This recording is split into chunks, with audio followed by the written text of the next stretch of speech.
नमस्कार, मैं doctor Shailendra Kumar Goyal, director urology, sexology, kidney transplant and robotic surgery at Max super speciality hospital Vaishali एवं Goyal urology and dental clinic sector 108 Noida से आपका स्वागत करता हूं। आज मैं आपको प्रोस्टेट ग्लैंड, जो कि एक वीर्य की ग्रंथि है, उसके एनलार्जमेंट, जिसको हम बीपीएच कह देते हैं, तो उसके बारे में आपको मैं बताना चाह रहा हूं।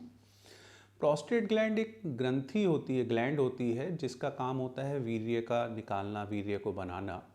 वो पेशाब की थैली के नीचे होती है और पेशाब के रास्ते को चारों तरफ से कवर करती है और पेशाब की नली उसके बीच में से निकलती है। प्रोस्टेट ग्लैंड, और कुछ लोग कंफ्यूज होते हैं कि ये जो बाहर जो टेस्टिस हमारे जो होते हैं, जिसको हम टेस्टिस कहते हैं, जो स्क्रोटल सैक में होते हैं, अंडकोश जिसको कहते हैं, वो समझते हैं कि ये प्रोस्टेट ग्लैंड है।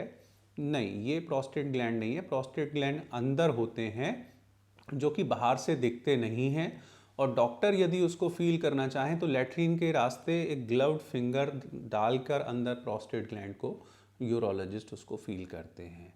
तो ये ग्लैंड पेशाब की नली के चारों तरफ होता है, और जब ये एनलार्ज होने लगता है तो पेशाब की नली को दबाने लगता है, और जब वो पेशाब की नली पे दबाव पड़ता है तो उसकी वजह से सिम्टम्स होते हैं। सिम्टम्स में दो तीन तरीके के सिम्टम्स होते हैं। एक तो पेशाब का जब रुकावट होती है तो उस रुकावट की वजह से पेशाब का फ्लो कम हो जाता है। आदमी को महसूस होता है कि उसके पेशाब की धार कम हो गई है, उसे जोर लगाना पड़ता है और पेशाब बीच बीच में रुक रुक के होता है।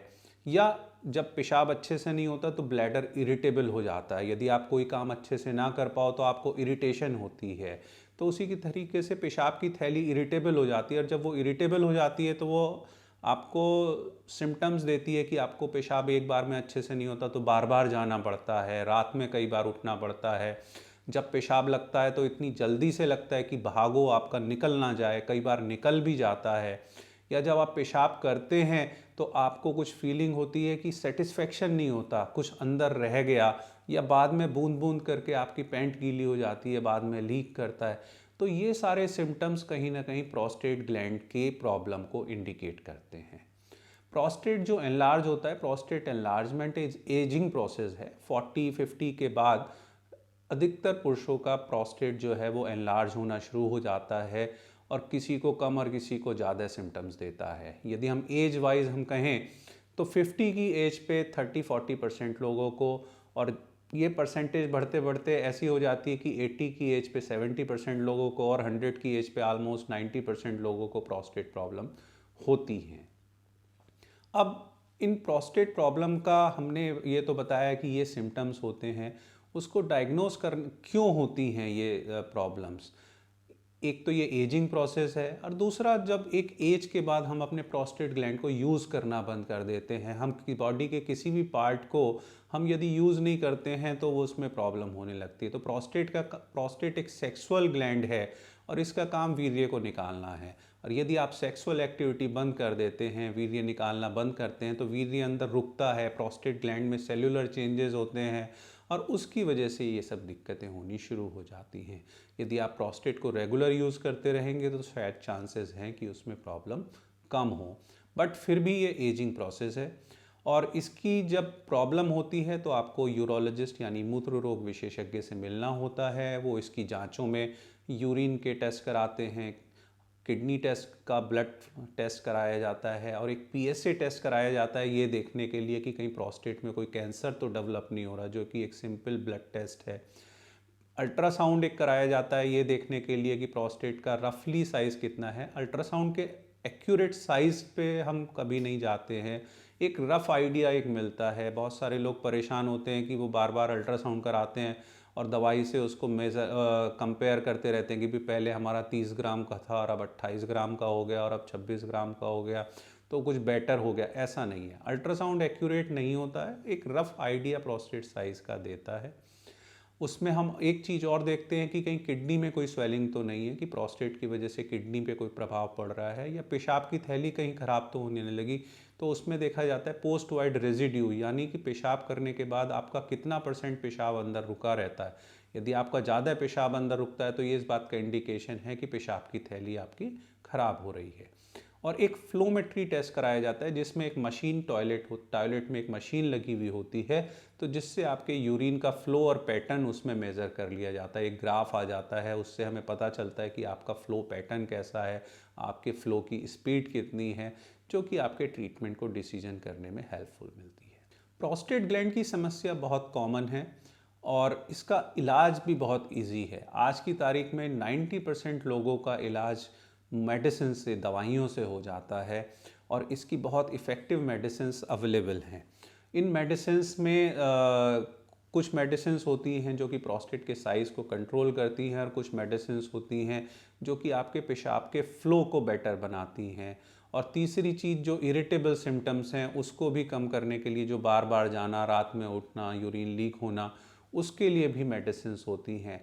और देखा गया है कि यूरिनरी प्रॉब्लम्स के साथ साथ सेक्सुअल प्रॉब्लम भी कहीं ना कहीं एसोसिएटेड होती हैं। लोगों को सेक्सुअल सेटिस्फेक्शन नहीं मिलता, इरेक्शन में प्रॉब्लम, लिंग के खड़े होने में दिक्कत होने लगती हैं, तो वो मेडिसिन भी हम ऐड करते हैं इसमें। तो ये 4-5 ग्रुप की मेडिसिन्स होती हैं जो कि हर आदमी के इंडिविजुअल टेस्ट और उनके सिम्टम्स के बेस पे हम देते हैं और उनको ऑलमोस्ट काफ़ी फ़ायदा दवाइयों से हो जाता है।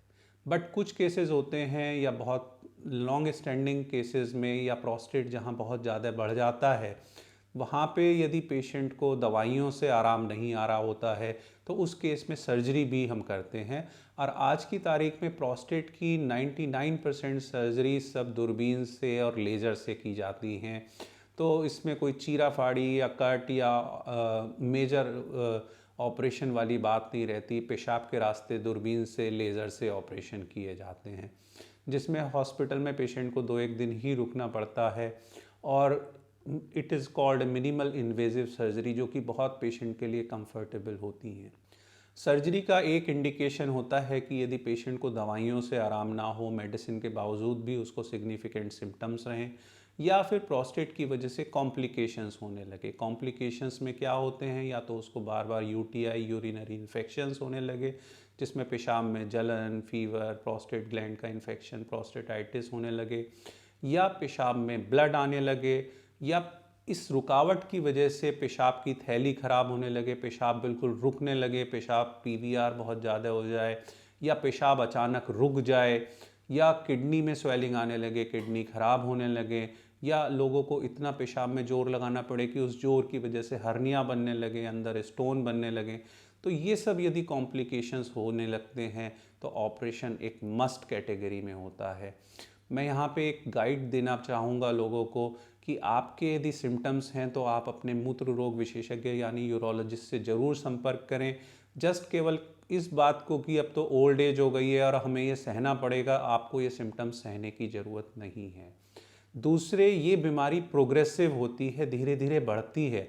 आज आपको एक सिम्टम्स है, कल को दूसरा होगा, फिर तीसरा ऐड होगा और धीरे धीरे ये समस्या आपकी बढ़ती है। आप यदि इलाज कराते हैं तो ये प्रोग्रेशन रुकता है और अंदर के जो टिश्यू डैमेज होते हैं, पेशाब की थैली, किडनी, तो वो एक लेवल पे रुक जाता है।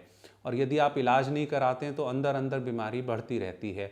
और एक लेवल कई बार ऐसा भी होता है कि लोग अपनी बीमारी को इतना बढ़ा लेते हैं कि हम तब ऑपरेशन करके भी हम आपको पूरा ठीक नहीं कर पाते हैं और फिर उस स्टेट में आदमी को लगता है कि हमारा ऑपरेशन सक्सेसफुल नहीं हुआ। तो इसमें सक्सेस में एक इम्पॉर्टेंट चीज़ ये होती है कि आप कितने अर्ली स्टेज पे डॉक्टर के पास जाते हैं। यदि आप बहुत लेट स्टेज में जाते हैं, जब आपकी किडनी ख़राब हो गई, पेशाब की थैली ख़राब हो गई, तो ऑफकोर्स डॉक्टर्स आपको रिलीफ देगा, बट आपके रिजल्ट्स उतने ही कंप्रोमाइज रहेंगे। आपको वो रिजल्ट्स नहीं मिलेंगे जो कि 100% मिलने चाहिए। तो आपको यूरिनरी समस्या के लिए एक तो इग्नोर नहीं करना है, डिले नहीं करना है और अपने स्पेसिफिक डॉक्टर जो कि यूरोलॉजिस्ट होते हैं, मूत्र रोग विशेषज्ञ होते हैं, उनसे मिलना है जो कि आपको सही गाइड कर पाएँ और आपका सही समय पर और सही जो उपचार है वो आपका हो सके।